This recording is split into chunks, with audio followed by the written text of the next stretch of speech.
আমি এই ভিডিওতে একটা কথাই বলবো, দেশে আইন কানুন সবাই হয়তো মানতেছে না। যেরকম আমি হাট বাজারে গেছিলাম, যায় দেখলাম সব কিছুর দামই বাড়তি। সরকার কোনো অলরেডি দাম সব কিছুর দামই কমা দিতে, তারপরেও বাড়তি লাগতেছে। কিন্তু কেন এরকম আইন তো আমরা মানতেছি না।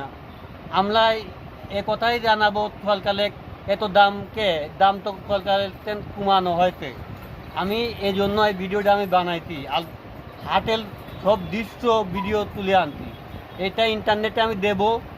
আর আমি যদি আমাদের লোকে বলবো এই ঘটনা হয়েছে, দাম কমাচ্ছে না কেন। আমি সব জায়গায় ঘুরে ঘুরে দেখবো, যদি একই দাম রেটে সরকার দেয় তাহলে সেই দামেই বেচা উচিত, তাই না?